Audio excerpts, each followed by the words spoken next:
योना भविष्यवक्ता की पुस्तक अध्याय 1। यहोवा का यह वचन अमित्तै के पुत्र योना के पास पहुंचा कि उठकर उस बड़े नगर निनवे को जा और उसके विरुद्ध प्रचार कर, क्योंकि उसकी बुराई मेरी दृष्टि में बढ़ गई है। परंतु योना यहोवा के सन्मुख से तर्शीश को भाग जाने के लिए उठा और याफो नगर को जाकर तर्शीश जाने वाला एक जहाज पाया और भाड़ा देकर उस पर चढ़ गया कि उनके साथ होकर यहोवा के सन्मुख से तर्शीश को चला जाए।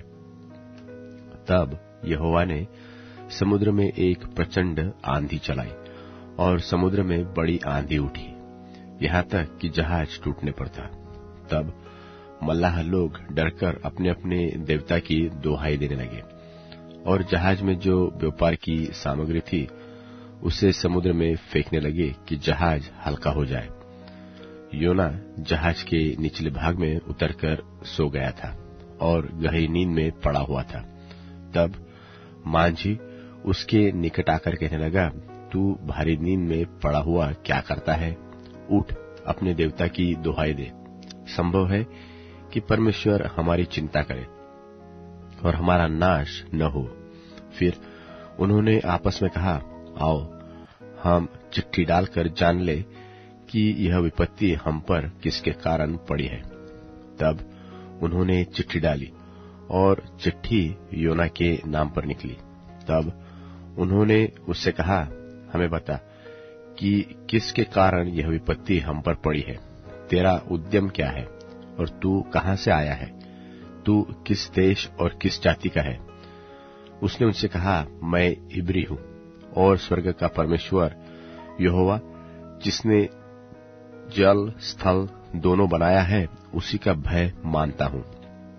तब वे निपटकर डर गए और उससे कहने लगे कि तूने यह क्या किया है?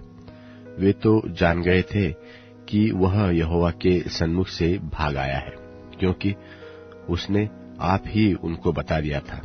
फिर उन्होंने उससे कहा, हम तेरे साथ क्या करें जिससे समुद्र शांत हो जाए?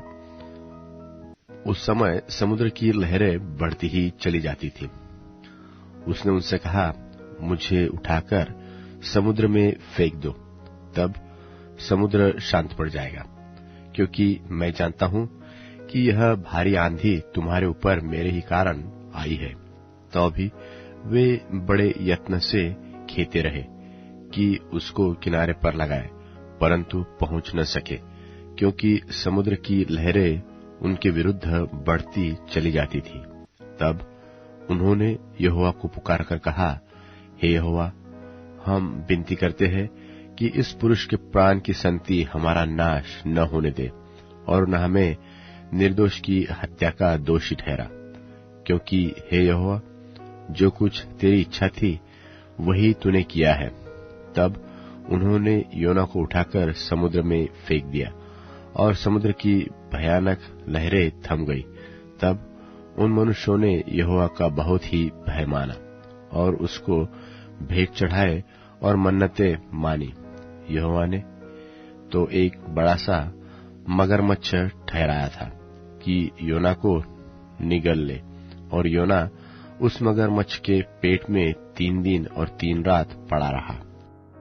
तब योना ने उसके पेट में से अपने परमेश्वर यहोवा से प्रार्थना करके कहा कि मैंने संकट में पड़े हुए यहोवा की दोहाई दी और उसने मेरी सुन ली है।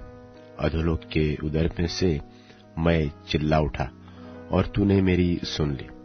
तूने मुझे गहरे सागर में समुद्र की थाह तक डाल दिया और मैं धाराओं के बीच में पड़ा था। तेरी भड़काई हुई सब तरंग और लहरें मेरे ऊपर से बह गई। मैंने कहा कि मैं तेरे सामने से निकाल दिया गया हूं, तो भी तेरे पवित्र मंदिर की ओर फिर ताकूंगा।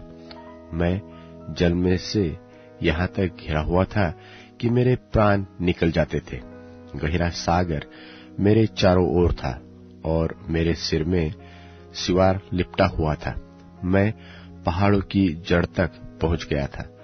मैं सदा के लिए भूमि में बंद हो गया था। तो भी हे मेरे परमेश्वर यहोवा, तूने मेरे प्राणों को गड्ढे में से उठाया है। जब मैं मूर्छा खाने लगा तब मैंने यहोवा को स्मरण किया और मेरी प्रार्थना तेरे पास वरन तेरे पवित्र मंदिर में पहुंच गई। जो लोग धोखे की व्यर्थ वस्तुओं पर मन लगाते हैं वे अपने करुणा निधान को छोड़ देते हैं, परंतु मैं ऊंचे शब्द से धन्यवाद करके तुझे बलिदान चढ़ाऊंगा। मैंने जो मन्नत मानी उसको पूरी करूंगा। उद्धार यहोवा ही से होता है। और यहोवा ने मगरमच्छ को आज्ञा दी और उसने योना को स्थल पर उगल दिया।